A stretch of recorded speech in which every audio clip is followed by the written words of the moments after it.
क्या कल भी एक बड़ी गिरावट जो है वो जारी रहेगी? और खास करके कल आपको पता होगा कि एक्सपायरी का दिन है, तो जो वॉलेटिलिटी ऑलरेडी बाजार में रहती है, जो लगातार यूएस से खराब खबरों का सिलसिला जारी है, उसके कारण कल वॉलेटिलिटी तो रहेगी, साथ में क्या एक बड़ी गिरावट, एक बड़ी सीवियर गिरावट कल निवेशकों का इंतजार कर रही है।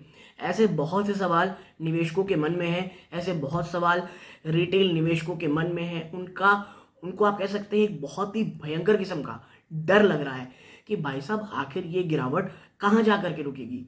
ये जो गिरावट हम देख रहे हैं, ये आप कह सकते हैं आने वाले समय में कहीं और भी ज़्यादा सीवियर तो नहीं होगी।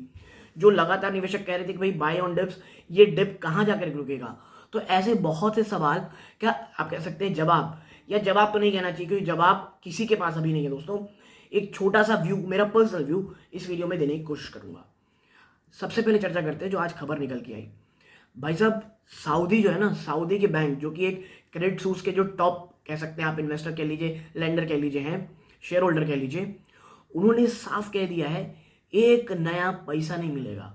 उन्होंने पहले कहा था इंग्लिश में, मैं हिंदी में बता रहा हूँ, एक नया पैसा नहीं मिलेगा आपको क्योंकि आप यहाँ रेगुलेटरी नॉर्म्स आप फॉलो नहीं करते हैं।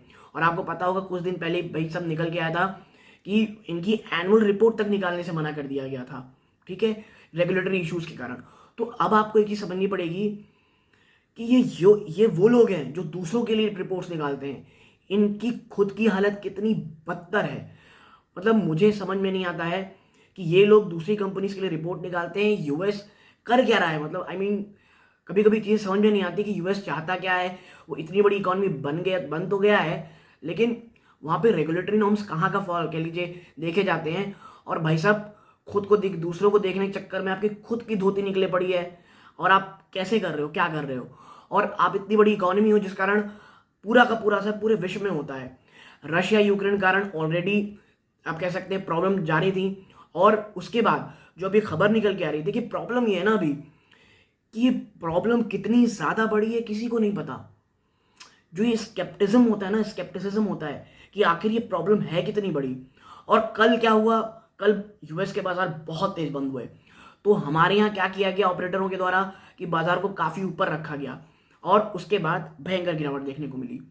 अब कल वहाँ गिरावट तेजी क्यों हुई थी, आपको पता होगा। एक खबर निकल के आई थी कि भाई जो मेटा यानी फेसबुक, उसने ले ऑफ्स किए हैं, और अन्य बड़ी बड़ी कंपनीज ने आप कह सकते ले ऑफ किए, जिसके कारण वहाँ की जो हैवी वेट आईटी कंपनीज थी उन्होंने बाजारों को काफ़ी संभाल के रखा। लेकिन बैंकिंग स्टॉक वहाँ पे भी प्रेशर में थे, और क्रेडिट सूज में तो जिस प्रकार की गिरावट हो रही है वो अपने आप में बड़ी डरावनी है दोस्तों। और हमारे यहाँ भी प्रॉब्लम यही है, बैंकिंग जो बैंक निफ्टी है, जो निफ्टी है, वो बहुत बहुत प्रेशर झेल रहा है दोस्तों। और प्रॉब्लम ये है कि दिख नहीं रहा है आखिर ये प्रॉब्लम कहाँ कितनी बड़ी है। 22 से 23 मार्च को यूएस फेड की मीटिंग है, वहाँ क्या होगा। और देखिए इस बार तो यूएस फेड मुझे नहीं लगता 25 बेस पॉइंट ज़्यादा बढ़ाने वाला है, क्योंकि जो उतना ज़्यादा उन्होंने कह सकते हैं जो इंटरेस्ट रेट बढ़ा दिया है, उसका असर ये हो रहा है कि एक डोमिनो इफेक्ट पैदा हो गया है। लगातार बैंक्स फेल होते चले जा रहे हैं दोस्तों। और अगर अब और बड़े मात्रा पे ट्रिगर किया जाता है कह लीजिए जो इंटरेस्ट रेट है, तो उसका जो कह लीजिए हाल होगा, जो रिपल इफेक्ट होगा, वो बहुत डरावना होगा दोस्तों।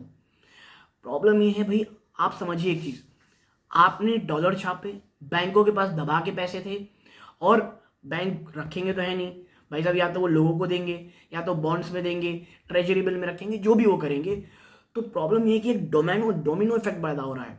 और वहाँ पे ये दोस्तों आप देखेंगे एक चीज़, वहाँ के जो बैंक्स बहुत बड़े बड़े बैंक्स हैं, जो बहुत ज़्यादा बड़े बैंक हैं, वो तो ठीक है, मतलब आप कह सकते हैं उनकी बुक्स इतनी ज़्यादा डाइवर्सिफाइड और इतनी ज़्यादा वेल मेंटेन्ड रहती है कि वो कह सकते हैं आप अपने आप को संभाल लेते हैं। प्रॉब्लम आती है बहुत छोटे से भी नहीं दोस्तों, ये जो मिड लेवल के बैंक्स होते हैं ना, जो ग्रोथ में इतने ज़्यादा अंधे हो जाते हैं कि नॉर्म्स, रेगुलेटरी, ये सब गायब हो जाती है चीज़ें, और फिर होते हैं एसवीबी जैसे कांड, और उसका असर हमारे बाज़ारों में होता है दोस्तों।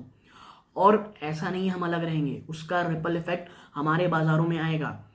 और ये चीज़ अगर आप मेरे पुराने व्यूअर्स हैं, मैं लगातार और बार बार कह रहा हूँ भाई साहब, पैसे रखो, बहुत मौके देगा आपको बाज़ार। और आज तो 17,000 के भी नीचे टूट गए, तो फिर तो पता नहीं कल क्या होने वाला है। तो ये जो है ना दोस्तों, ये डर, ये इशू, ये आप कह सकते हैं मौका तो इन्वेस्टर्स को हमेशा रहता है, ठीक है, लेकिन इन्वेस्टर क्या करता है ना, बहुत बड़े बड़े इन्वेस्टमेंट करने लगता है।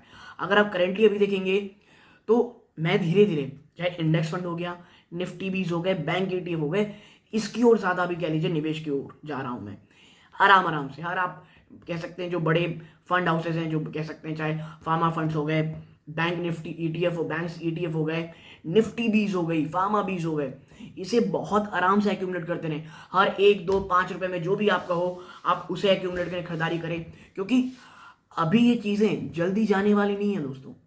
ये जो इशू है ये पक्का रहने वाला है अभी। और अभी जो एनालिसिस है दोस्तों, अभी अगर मैं कह दूं भाई यहाँ से स्टॉक या बाजार करवट लेकर के भाग जाएगा या यहाँ से बहुत भयंकर गिरावट होगी, मैं आपको सच बता रहा हूँ, किसी को कुछ भी नहीं पता। क्योंकि आपको जब प्रॉब्लम ही नहीं पता कितनी बड़ी, तो आप क्या कहोगे?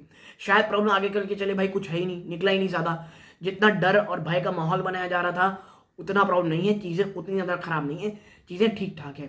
तो आप देखेंगे कि बाजार भागने लग जाएगा। लेकिन अगर पता चलता है कि ये तो एक बहुत बड़ा डोमिनो इफेक्ट था, लगातार हर 2 4 दिन में एक बैंक्स के बैंकरप्ट होने की खबरें आ रही हैं, तो चीज़ें बहुत ज़्यादा प्रॉब्लमेटिक होंगी। निफ्टी एक बार शायद 14,000 भी जा सकता है। जी हाँ दोस्तों, इसकी बात में कतई अंदेशा नहीं है, या आप कह सकते हैं इसमें कोई भी दो राय नहीं है। शायद एक बार निफ्टी 14,000 भी जा सकता है। देखिए, जाने को तो शायद वो 10,000 भी चला जाए, 11,000 चला जाए, शायद यहाँ से कुछ भी ना जाए। बट अगर प्रॉब्लम सीवियर, उतनी सीवियर नहीं भी, एक मीडियम प्रॉब्लम है, तो भी मुझे लगता है निफ्टी एक गिरावट दिखाएगा दोस्तों। लेकिन ना बॉटम आपको पता है ना मुझे पता है, इसीलिए ऐसे वॉलेटाइल मार्केट में स्टेबिलिटी के लिए जो निफ्टी बीज हो गए, फंड्स हो गए, ETFs हो गए, उसके तरफ हमको ज़्यादा फोकस करना चाहिए। क्योंकि देखिए, यही समय होता ही नहीं एक्यूमुलेट करने का। स्टॉक्स आप थोड़े ऊपर भी ले लेंगे जब थोड़ा बाजार स्थिर हो जाएगा, आप कह सकते हैं थोड़ी पॉजिटिव बाजार में आएगी तब लेंगे। उसकी बजाय आप कह लीजिए रिस्क रिवॉर्ड के लिए और अपने पोर्टफोलियो स्टेबल करने के लिए इनकी तरफ ज़्यादा आ जाए दोस्तों। अभी मेरा ये पर्सनल मानना है, और डिस्क्लोजर के रूप में मैं भी इसे धीरे धीरे निवेश कर रहा हूँ दोस्तों। तो अभी रिटेल निवेशकों के लिए बहुत शांत रहने का समय है। आपको बाजार बहुत अच्छी अच्छी कंपनी धीरे एक्यूमुलेट करने दे रहा है, चाहे मिड कैप हो, लार्ज कैप हो। और अभी मुझे ये लग रहा है जो IT स्टॉक्स हैं और बैंकिंग स्टॉक्स हैं, सबसे ज़्यादा प्रेशर देखने को मिलेगा। और अगर सेक्टोरियल चेंज होता है दोस्तों, तो फार्मा, जो कह लीजिए फार्मा एक पूरा सेक्टर है, वो काफ़ी हद तक रिवाइवल मोड में जा सकता है दोस्तों। तो आगे और क्या होगा आपके साथ ज़रूर चर्चा करूंगा दोस्तों। ये एनालिसिस इसलिए ज़रूरी थी क्योंकि कल है, आपको पता है, एक्सपायरी। निवेशक बहुत बहुत ज़्यादा डरे हुए हैं, और मैं ऐसे ही वीडियोस बनाता हूँ। इसके लिए चैनल सब्सक्राइब करें, हर एक वीडियो आपकी नोटिफिकेशन बार, इसके लिए ऑल नोटिफिकेशन बेल ऑन कर लीजिएगा। यहाँ तक जुड़े रहे, इस बात का बहुत बहुत धन्यवाद। ये इस वीडियो का अंत है। जय हिंद दोस्तों।